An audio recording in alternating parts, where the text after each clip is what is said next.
proposta do Trump, na verdade, é quebrar o multilateralismo e passar a ter uma agenda bilateral com tete a tete com cada país, porque no caso dos BRICS, assim, ele se dá mal com a China, mas ele se dá bem com o Putin, ele se dá bem com o Modi, e se dá mal com... Depende de quem for, ele se dá mal com o Irã, mas se dá bem com a Arábia, é um negócio que seria uma ação que não é um bloco contra outro, como se fosse uma Guerra Fria. A impressão que dá, não sei se eu estou conseguindo me explicar bem, porque eu não sou de RI, mas eu entendi como se você fosse resolver ponto a ponto os seus problemas com cada país. Então, e num caso desses, a coisa fica muito mais complicada. Sem dúvida. E é uma estratégia muito diferente do que foi adotado historicamente ao longo do século XX. A estratégia norte-americana, claramente, foi institucionalizar a ordem. É muito mais barato, é muito mais pragmático você resolver grandes problemas de interesse norte-americano tendo instituições e regras compartilhadas que servem para todo o planeta. A partir do momento que você precisa lidar bilateralmente, você abre espaço para que você tenha a criação, por exemplo, de coalizões. Certamente a China vai se articular, muito possivelmente, como já vem realizando com alguns países, como Rússia, mas há outros países que têm uma postura de equidistância ou pendular, que não vão parar de dialogar, de jogar, de se aproximar da China, como, por exemplo, a África do Sul, como, por exemplo, a Índia, como, por exemplo, o Brasil. Então, eu acho que o cenário internacional hoje ele é muito mais permissivo do ponto de vista da confecção de coalizões e de grupos. Isso deve dificultar o que me parece ser um certo exagero de que o Trump ele vai ter um céu de brigadeiro em que ele vai conseguir colocar o planeta inteiro de joelhos.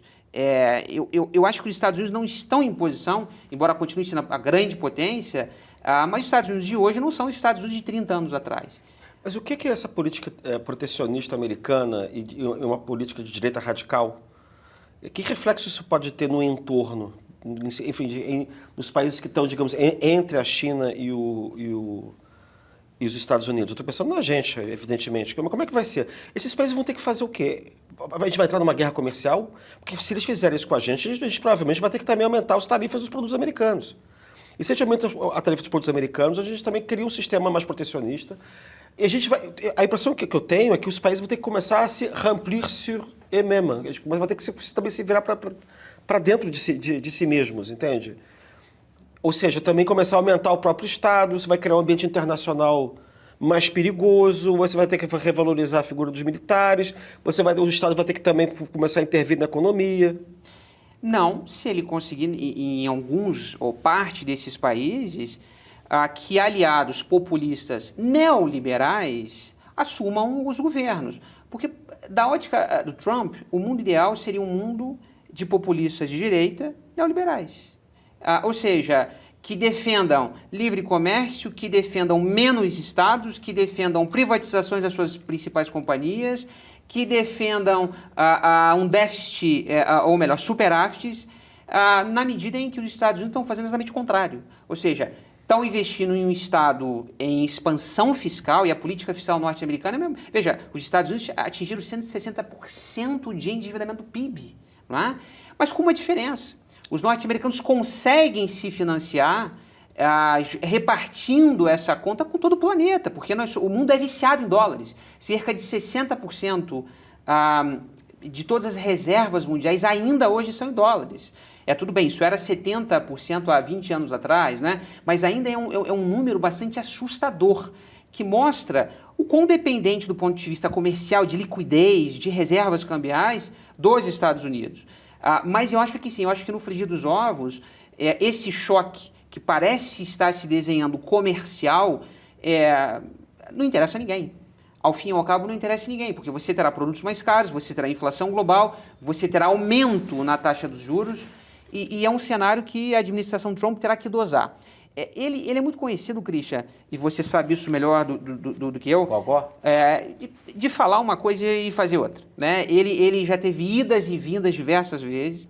Os Estados Unidos, mais do que isso, são uma república democrática que as instituições vão resistir se julgarem necessário. Existe um Banco Central independente, com mandato e com um presidente eleito, que portanto, ainda tem algum tempo de mandato. Então, a realidade, à medida que ela for se impondo, fará com que o Trump tenha também que modular esse discurso populista. Tomara, né? Eu não sei. Eu tenho a impressão que existem mudanças que ocorrem de 30 em 30 anos. Mudanças grandes, sabe? Que você reorganiza o Estado, a sociedade muda. Quando a gente olha para os Estados Unidos, por exemplo, para não ir muito remotamente, tá bom, eu gosto de ir remotamente, mas sei lá, você tem a independência americana, né, você tem o domínio federalista, depois por volta de 1800 você tem a eleição do Jefferson, depois de 30 anos depois você tem o Jackson, depois da Guerra Civil, depois você tem o período do Roosevelt, aí o período do Roosevelt quebra com o governo Reagan. Entende o que eu quero dizer? E você vai remodelando o Estado desse meio tempo, porque aquilo que você tinha organizado inicialmente não funciona mais. Você tem uma demanda de reorganização daquele negócio. Eu tenho a impressão de que E é engraçado como é que é meio para e passo, porque acontece um pouco em toda parte. Nunca acontece do mesmo jeito, mas acontece um pouco em toda parte. A gente está vivendo uma crise da democracia liberal geral, que também é uma crise econômica, também está tendo crise financeira. Só que a gente não consegue ver o que vai mudar, assim, qual é o caminho que vai mudar. Eu intuitivamente acho que é sempre, por experiência pretérita, é mais Estado e não menos Estado, como está se falando. Né? Porque você tem um medo, você quer se proteger, então você se afasta do outro.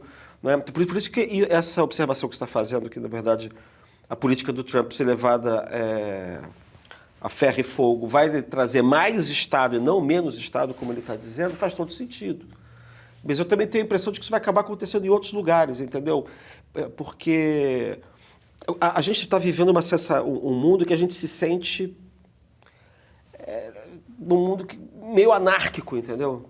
No final dessa globalização que gerou crise de anarquia. E essa sensação de anarquia pede reagrupamento, recriação de solidariedades e outras formas de convivência coletiva. E você não tem como acionar esse negócio sem dar liga com outras identidades mais amplas, como nacionalidade, como classe, não sei, entendeu? Alguma coisa que esteja por cima, que é uma base menos individualista. Então, eu acho engraçado o populismo neoliberal, por exemplo, sei lá, de um Milei, do Pablo Marçal. Eu até entendo isso como um fenômeno passageiro, entendeu? Mas é como se fosse um sarampão, não é? A solução não vai passar por ali. A China, por exemplo, ela está crescendo e é um Estado enorme que controla a economia. Como é que você não vai responder da mesma maneira? Eu tendo a ver e concordar com a sua observação de que talvez tenhamos exaurido um ciclo de expansão da globalização, do cosmopolitismo, e estamos talvez no auge, na crista da onda, de um ciclo de retração, né? De crise de representatividade democrática, de uma certa exaustão do liberalismo internacionalista. Isso pede essa figura desse homem forte, né? Que para o bem e para o mal tem pipocado, tem surgido aqui e acolá. Mas traz a reboque um tema muito, muito preocupante para quem estuda relações internacionais, que é um crescente armamentismo em escala planetária. Uhum. E esse é um ponto que vem de alguma forma me preocupando quando eu tenho visto alguns dados do armamentismo chinês. Né? A China já é, em número de embarcações, a maior marinha do planeta. É claro que do ponto de vista da qualidade do investimento, os Estados Unidos continuam muito à frente.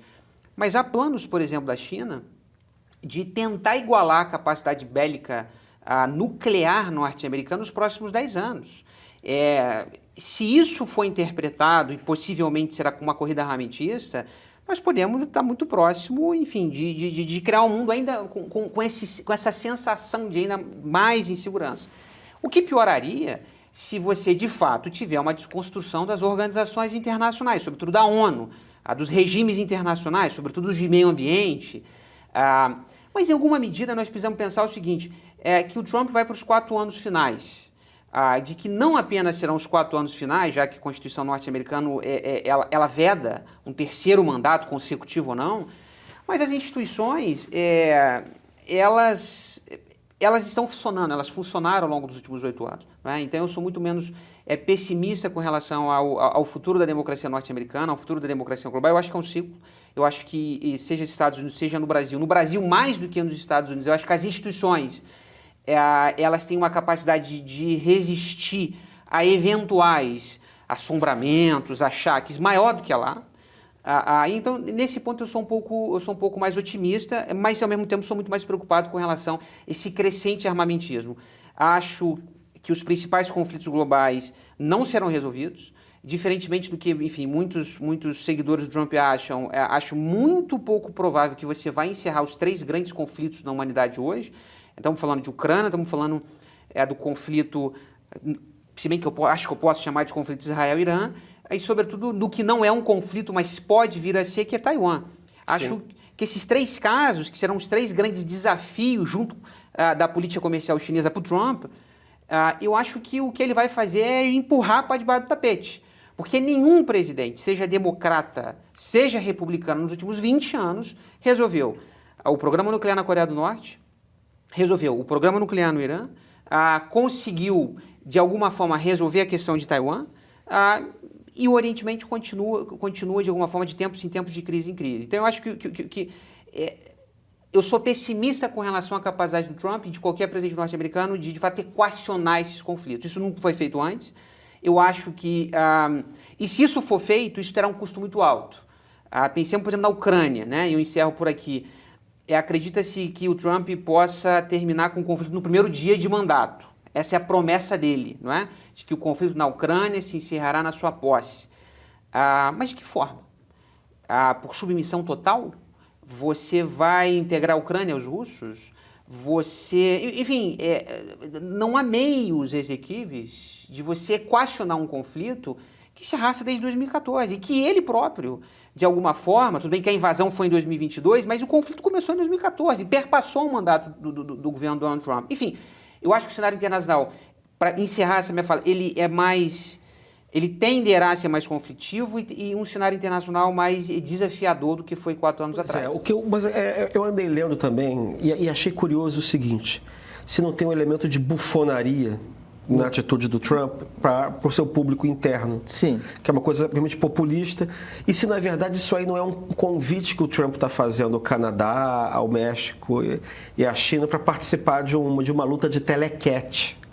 Né? Não sei se o nosso espectador sabe, telequete é aquela luta falsa, que você finge que está quebrando o outro, joga no chão, grita, joga no céu, mas na verdade ninguém está batendo em ninguém, mas finge que está batendo.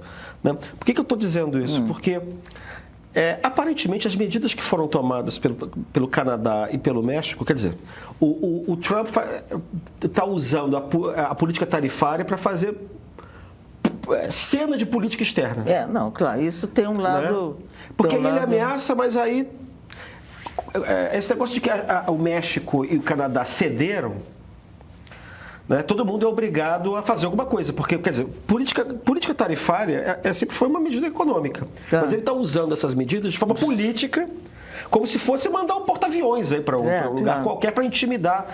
E ele criminaliza, né? Ele diz que vai jogar tarifa para evitar o tráfico de droga, para evitar a imigração ilegal, que os imigrantes são criminosos. Estão trazendo opioides para os Estados Unidos. Que ele está fazendo isso para defender os Estados Unidos, porque os Estados Unidos estão sendo atacados por gente má, perversa, que são todos os parceiros comerciais, né? E inclusive lançando mão de legislação de exceção. Porque isso que ele está fazendo no México é legislação de exceção mesmo, que foi criada para a época de invasão estrangeira, essas coisas assim. Né? Mas o que aconteceu? Eu li que essas medidas que foram anunciadas pelo Canadá e pelo México são medidas meio de rotina. Não tem nada de muito extraordinário. Quer dizer, que o México mandar 10 mil soldados da guarda mexicana para a fronteira, já fizeram isso durante o Biden, fizeram isso... Aí fica parecendo... Você acha que você está sugerindo que é uma, vamos dizer assim, que é toda uma coisa para o público doméstico? Parece que é uma coisa encenada para que os eleitores deles estejam vendo que ele está defendendo o interesse americano, a América forte voltou, ele botou o pau na mesa, falou grosso, igual o Putin, igual o Xi Jinping, igual o sei lá quem. Mas você sabe, eu vi umas análises que eu achei muito interessantes, né, dessa reação do Trump. Uma delas, enfim, uma ou duas, etc., sugere que, na verdade, o Trump está fazendo... É como se o Trump tivesse, de alguma forma, vamos dizer assim, não é entregando a rapadura, mas é como se ele tivesse... ele não quer mais ser a nação indispensável. Ele quer ser a grande potência, mas ele não quer mais o ônus de ser o hegemônico. Aham. Entendeu? Muito interessante as análises. Que, na verdade, ele é um movimento, assim, quase que para impedir que os Estados Unidos fique, digamos assim, fragilizado perante a China. Porque o tal do DeepSeek, eu não entendo nada de inteligência artificial, mas eu entendi que o DeepSeek foi uma trombada feia nas big techs americanas, né? Mostrou, isso eu já tinha lido em várias, que a China está 200 anos além na área de inteligência intelectual, inteligência artificial. Né? Então, é como se o Trump quisesse esse tipo de transição na história. O único exemplo, um bom exemplo, é a Inglaterra, depois da guerra, que a Inglaterra não tinha condição de continuar, né, o seu papel, então entrega aos Estados Unidos. Né? É como se o Trump, eu já vi várias análises desse tipo, que é como se o Trump tivesse, mas é preciso ser uma inteligência estratégica muito grande, que eu não sei se ele tem. Exato. É como se ele entregasse, eu vou fazer a transição ao meu modo, e não será mais o mundo americano. Eu entendi. É como se fosse o seguinte, assim. E por isso ele está ressuscitando a doutrina Monroe. Isso. Ressuscitando esse imperialismo. Né? Assim, é assim, tudo bem, a China pode ficar com a Ásia, pode ficar com não sei o quê. Alguns até falam de um certo duopólio China e Estados Unidos. E a China, a Rússia como fiel da balança, para que eles possam, digamos assim, nenhum deles possa entrar mais na Eurásia ou na Ásia, quer dizer, entendeu? Isso, manter... Isso, e aí a Rússia ficava com a área da União Soviética antiga. E o próprio Marco Rubio falou que o mundo é multipolar, esse mundo é multipolar, e o ônus desse mundo é muito grande para os Estados Unidos. Então, por exemplo, quando ele elimina a USA, o Zaid, famoso Zaid, etc. O Zaid e Abu Zaid. O Zaid e Abu Zaid, quando ele acaba, manda fechar, de certa forma é quase simbólico daquele seu papel, né, de ser a polícia do mundo.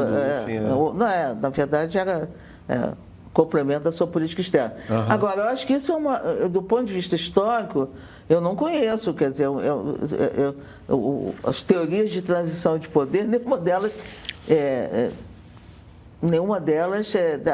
quer dizer, um país não entrega, não sei a Inglaterra, mas a Inglaterra não tinha mais condição. Então, ela teve de aceitar a liderança americana. Mas é como se o Trump quisesse, para os Estados Unidos, ser uma grande potência, mas não a nação indispensável. É como se fosse o fim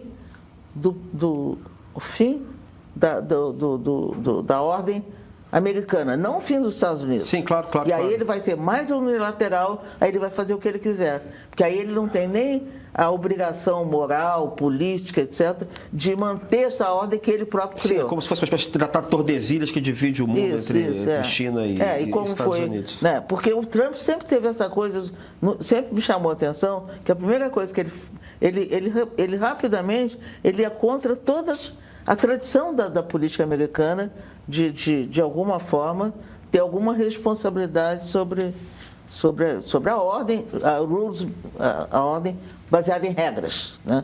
Sempre foi uma coisa forte dos Estados Unidos. Sim, regras que interessam aos Estados Unidos. Claro. Agora não, é um mundo sem regras. Seria um mundo sem regras. Mas para isso, os Estados Unidos têm de... Né?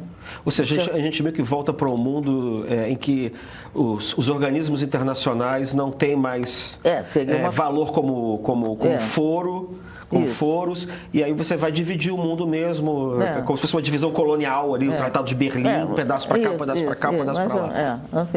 Tordesilha, vamos dizer assim. Pois é, e aí a gente nisso aí, a gente vai ficar do lado do... Não, mas eu também não sei se essa hipótese Sim, mas a hipótese é É interessante. interessante, né?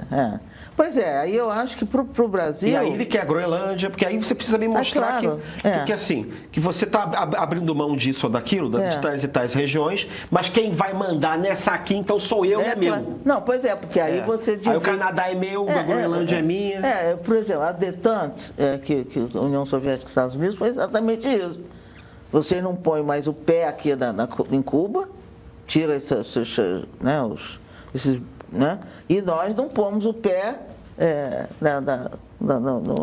como é que chama? No Vietnã, Europa Oriental. sei lá, né? Europa Oriental. É um pouco isso, seria uma espécie de Tordesilhas, enfim, isso... Eu não sei, eu acho uma hipótese assim, curiosa. Eu acho que é preciso muita inteligência estratégica da parte... Não combina com o Trump, mas ao mesmo tempo combina com o estilo dele. Porque é um estilo, porque ele está destruindo as regras, de certa forma. Né? Mas às vezes é uma coisa intuitiva. Você vai tomando certas atitudes que, na verdade, você mesmo vai racionalizando depois, né? O Trump... Aí o Trump é interessante, porque eu acho o Trump, assim, a trajetória do Trump é do negociante nova-iorquino que ganhou, não é isso, do empreendedor bem-sucedido. Do cara que ia pra TV demitir as pessoas num reality show, não é isso? Pra mostrar que era o CEO perfeito. Agora, a coalizão do Trump tem, sei lá, uma direita cristã ultra-reacionária, a coalizão tem... O Bannon me parece um personagem que, pelo Olavo de Carvalho, a gente superestima do poder do trumpismo. Eu acho que é um personagem secundário, que muita gente dá mais centralidade, tem esse impacto do bom livro do Teitelbaum, lá, do Guerra contra a Eternidade. Me parece que o Bannon é um coadjuvante que foi vendido como guru do trumpismo. Às vezes pode ser útil simplesmente porque ele organiza uma espécie de mapa discursivo. Claro, não, do reacionário, né? Agora, me parece que assim, tem uma certa composição de uma visão de mundo... que eu estou usando libertário, mas que na verdade é até talvez melhor falar ultraliberal nesse ponto, assim, porque junta esse campo diverso norte-americano, né? Que tem um ponto que junta algumas coisas ali. Junta, por um lado, o libertarianismo com essa ideia de que o indivíduo tem que preponderar. E aí é curioso, o indivíduo Donald Trump também tem que preponderar, porque ele é um indivíduo fenomenal. E de que o Estado é um problema. Mas também tem um certo paleolibertarianismo, paleoconservadorismo, que já é antigo nos Estados Unidos há umas 3 décadas, mais tempo na verdade, mas que desde a campanha do Pat Buchanan em 92, quando o Pat Buchanan entra na campanha para combater o Bush pai, ela é central, que essa ideia que vai combater no Partido Republicano a coisa que eles chamam de hawkish, né, de falcão. A ideia de que os Estados Unidos têm que espalhar valores democráticos e liberais pelo mundo. Que é uma defesa dos Estados Unidos não intervencionistas fora, mas na verdade, protecionistas. Quer dizer, não é não intervencionista fora. Não intervencionismo por meio do intervencionismo de valores. O intervencionismo Colômbia me contestou, eu te invado, mando meu exército para você. Mas eu não quero ter esse artefato da OMC, OMS, do multilateralismo do pós-guerra, que permite um soft power americano, ou não quero ficar custeando guerra no Oriente Médio o tempo todo. Se eu quero petróleo no Oriente Médio, eu vou lá e faço a guerra.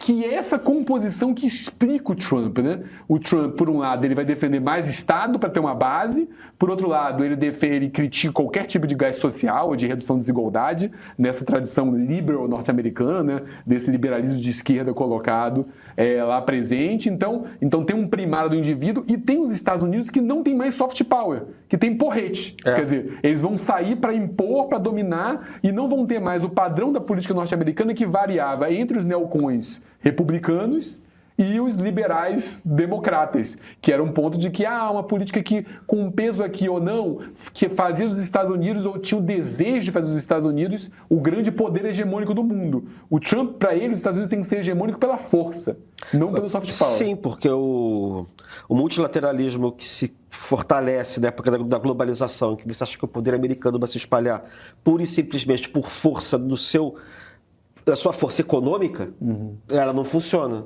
O que você faz então? Você tem que voltar, Make America Great Again, voltar para o tempo do Teddy Roosevelt, voltar para o tempo do McKinley, voltar, se precisar, do Andrew Jackson. Entendeu? Que essa coisa imperial, expansionista, que eu tenho a impressão que está... Então, tem uma coisa reacionária, nesse sentido mais amplo de voltar no tempo, E esse sonho imperial que ele também vê na Rússia, quando está tomando a Ucrânia de volta, talvez Israel, quando Netanyahu, enfim, tomando as terras de Gaza, talvez a Cisjordânia, ou a China, quando ela está com um problema com Taiwan. É como se tivesse que voltar para o mundo bilateral ou unilateral baseado na força, que é o tempo em que os Estados Unidos tomaram Cuba, tomaram Filipinas, já tinham tomado todos os territórios mexicanos. É uma leitura diferente do choque de civilizações do Samuel Huntington, né? Que era essa ideia de que você está enfrentando não apenas países, mas civilizações. Mas tem um ponto interessante também, que assim, os neoliberais mais corriqueiros no debate brasileiro, ou mesmo norte-americano, eles liam o mercado como instituições. Não é isso? O mercado eles têm uma origem, até no debate neonacionalista, que influencia tanto a ciência política.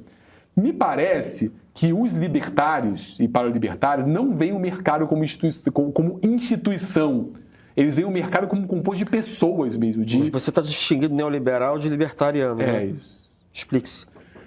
Ao fim e ao cabo, é um tema assim, porque quando você pensa neoliberal, por vezes é utilizado como gênero. Porque para a esquerda, neoliberal é liberal, que eu chamo de liberal-democrata, e também é libertariano, e vai tudo no mesmo saco. É que, na verdade, a grande questão né, quando você vê o termo neoliberal, vai definir como uma época, né? Quer dizer, ao fim e ao cabo, Foucault definiu, é uma subjetividade no liberalismo, é uma subjetividade de uma época. Vai definir como um padrão de acumulação, Harvey, vai definir como uma subjetividade, mas quando for também esquerda, eu falo esquerda. Como uma política econômica. Mas no nível mais bastardo. Não, claro, mas eu tô falando assim, e aí mas o ponto quando você olha a época neoliberal, você vai estar olhando depois da década de 90, que o neoliberalismo realmente existente era uma aposta em instituições que eram supostamente neutras e técnicas, agências reguladoras, grandes organismos internacionais, e o mercado ia passar por aí, por regulação, por instituições. Os libertários, me parecem que eles têm um liberalismo que é mais moral do que pautado na ideia de eficiência. É um liberalismo moralizado. O liberalismo, ao fim e ao cabo, ele é uma moral individual. Por isso que ele fica tão próximo, ele pode se aproximar do reacionarismo e do conservadorismo, porque é uma leitura curiosíssima da transição liberal, que é uma aposta de que, ao fim e ao cabo, os indivíduos são entes morais e que essa moralidade não permite que nenhum outro indivíduo vá interferir na decisão daquele indivíduo. Então, o indivíduo pode fazer tudo que lhe convém. Isso tem pouco a ver. Então, a ideia de mercado que sai daí é uma ideia de mercado que tem mais a ver, sei lá, quase de um proto-estado da natureza robesiano do que da ideia de mercado como instituição que se acostumou a ver posteriormente no liberalismo ou mesmo que se acostumou a ver no neoliberalismo. A gente tem algumas diferenças de categorias de análise, mas eu entendo o que você está querendo dizer. Mas assim, eu estou pensando no que você está dizendo, mas eu tendo a ver o libertarianismo em uma situação diferente hoje. Porque esse libertarismo sempre teve na defensiva. Sim. Então você tinha que usar uma teoria das instituições para se proteger do avanço do Estado. Na verdade, as instituições servem para impedir o avanço do Estado. A democratização, a massificação, a irracionalidade no domínio da economia, né? Porque a economia é que tem que ditar mais ou menos é ela que diz como é que o mundo funciona do ponto de vista científico. Né? E o que você tem agora é um populismo libertariano que nunca na ofensiva, que é uma situação que nunca existiu, e eventualmente a possibilidade de jogar fora.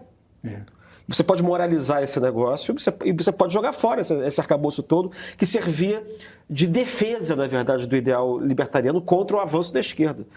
Eu acho que você pode ter essa inversão, entendeu? E aí você tem um fenômeno novo. Não, se essa coisa do libertarianismo na ofensiva. Isso pode ser responsável por esse tipo também dessa coisa Milley, dessa coisa mais de incorporar um vocabulário também reacionário, que aliás sempre já teve dentro do libertarianismo mesmo, né? Não, até assim, eu acho que tem as distinções, porque também é isso, a gente já conversa há muito tempo e a conversa vai andando e os termos por vezes vão deslizando, né? Enfim, eu tendo a utilizar libertário não necessariamente para o liberal econômico radicalizado para todos, mas sim para aquele que vai pensar o mercado muito por essa chave da moral individual.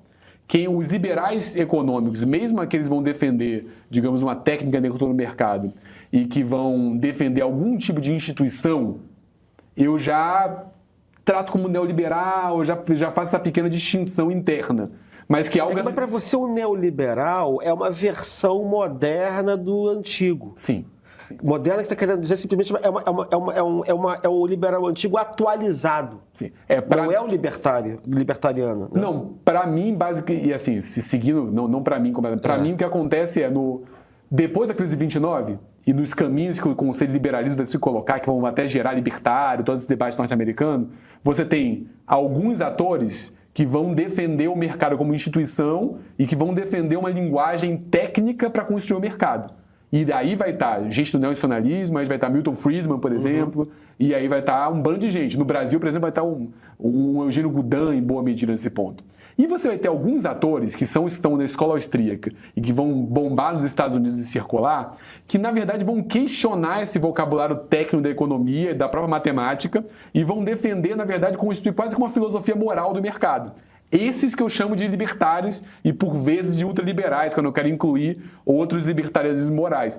O que eu acho é, do pós-45, quando você olhar para liberalismo econômico, em regra, eram os neoliberais. Quem dava as cartas era Milton Friedman, era economistas que, digamos, eram bem versados em técnicas quantitativas, que produziam ciência. O que acontece é que, de um tempo para cá, ganhou peso esses libertários radicalizados morais, como Milley. Mas é que eu não sei se essa distinção faz sentido do ponto de vista puramente ideológico. É que às vezes o mapeamento ele entra numa coisa de você não sabe o que é ideologia, não sabe o que é doutrina, não sabe o que é teoria. Entendeu? Eu procuro fazer essa distinção exatamente para não... Às vezes talvez possa fazer de maneira muito forte, exatamente para evitar o que me interessa é o efeito político. Se eu entrar nessa coisa da doutrina econômica, eu estou ferrado. Não, mas na verdade o que me interessa também, assim, porque para mim, meu ponto é, o Paulo Guedes não é o Pedro Malan. Claro que não. É isso, são figuras diferentes. Claro que não. O Pedro Malan é neoliberal, o Paulo Guedes é libertário.